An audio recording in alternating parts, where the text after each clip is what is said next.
प्रभु मैं तेरा तेरा तेरा, तू मेरा मेरा मेरा, मैं तेरा तेरा तेरा, तू मेरा मेरा मेरा। बाह्य पूजा करते हैं, ठीक है, अच्छी बात है, मनाही नहीं है, पर सुबह उठकर भीतर की उपासना भी जरूर करनी चाहिए। हे परमात्मा, हे मेरे देवों के देव, तू दाता है। हे मेरे बुद्धि योग के दाता। अर्जुन जब विषाद योग में चले गए तो प्रकाश की किरण दिखाकर तूने ही अपने कर्तव्य का उसे भान कराया था। मैं भी कुछ उसी तरह अर्जुन की तरह विषाद में गरकाव हो जाता हूँ। कभी भय, कभी शोक, कभी निराशा, कभी हताशा, कभी किम कर्तव्य मूढ़ हो जाता हूँ। मुझे नहीं पता चलता कि मुझे क्या करना चाहिए क्या नहीं। मेरे दाता, तू परम दयालु है। तुझे बुद्धि योग देने में कोई भी अड़चन नहीं आती।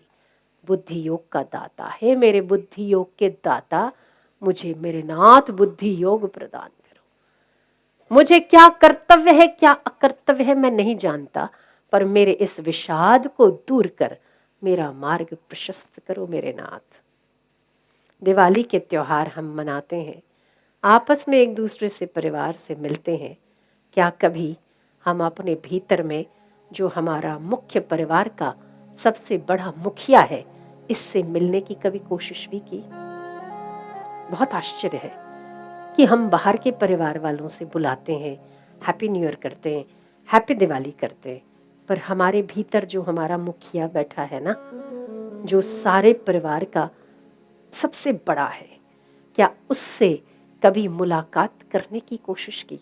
क्या कभी उससे कुछ संवाद करने की कोशिश की? अगर हम उससे संवाद कर सकते हैं तो वो बुद्धि योग का दाता आपको निश्चित रूप से हर विवाद से बचाता है। संवाद करना से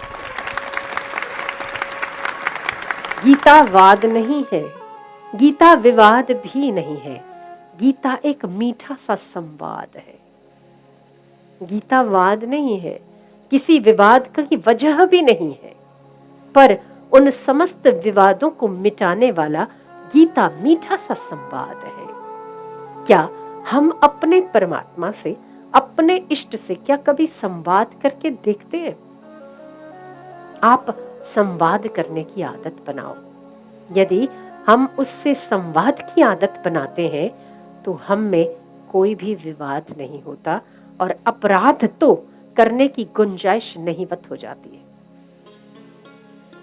आप संवाद शुरू करिए, वो उत्तर अवश्य देता है।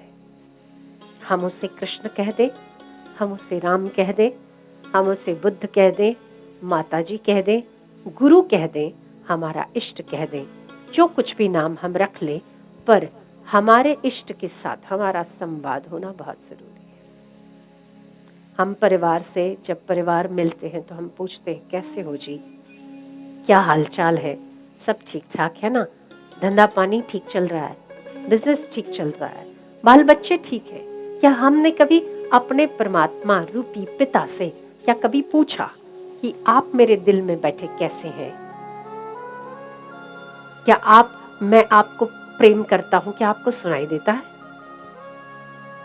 आपको उत्तर मिलेगा कि मुझे सुनाने की जरूरत नहीं, तेरे बिना सुनाए भी मैं सदा सुनता। तू सोता है, मैं तुझ में जागता हूं।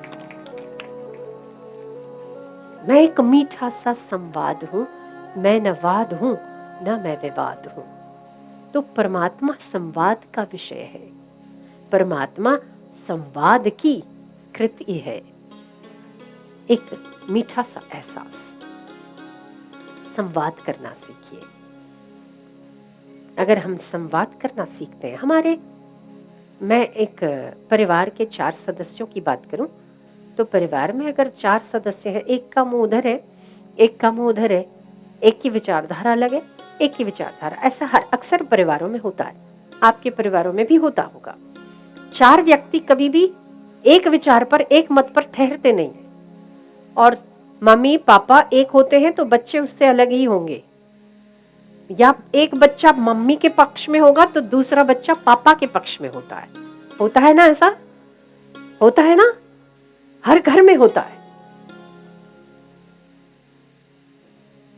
पर यदि एक परिवार में संवाद का चांस, यदि संवाद की गुंजाइश खुली है, कभी भी वो परिवार बिखरते नहीं है, वो परिवार टूटते नहीं है।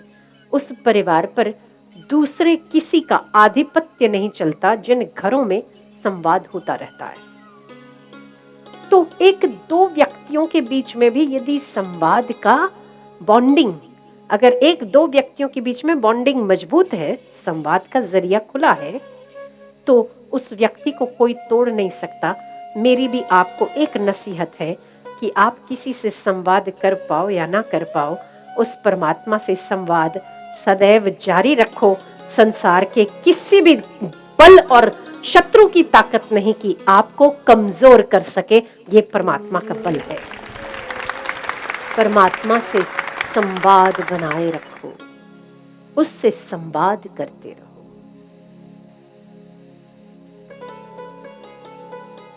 और ये वो नेटवर्क है जो कभी फेल नहीं होता, जो कहीं पर छूटता नहीं है।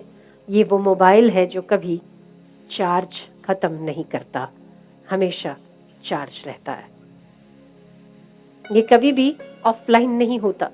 मोबाइल डेटा तो ऑफ कर देते हो तो आप ऑफलाइन हो जाते हो, है ना।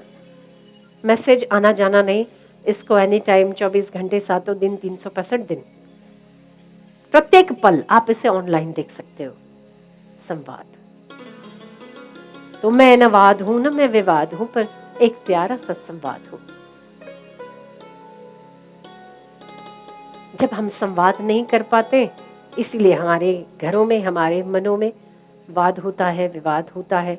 और अब तो हम संवाद से बहुत दूर चले गए तो आतंकवाद आ गया, है ना। इसीलिए आतंकवाद है। अगर हम संवाद कर पाते तो आतंकवाद को मार भी सकते थे। क्या कृष्ण के जमाने में या क्या द्वापर युग में आतंकवाद नहीं था? था ना, तभी भी तो था। एक आतंक ही तो है कि किसी की पत्नी को ललकारना, किसी की पत्नी को जंघा पीट कर ये कहना मेरे गोद में बैठ जा, ये आतंक नहीं तो क्या है? अचानक से लाक्षागृह को आग लगा देना, ये आतंकवाद नहीं तो क्या था? है ना, आतंकवाद ही है। पर उस गीता के संवाद ने समस्त आतंकवाद को मिटा दिया।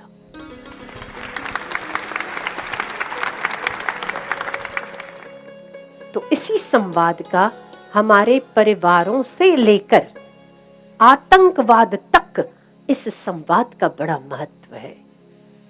हमें संवाद करते रहना चाहिए। गुरु से संवाद, हमारे इष्ट से संवाद, भगवानों से संवाद,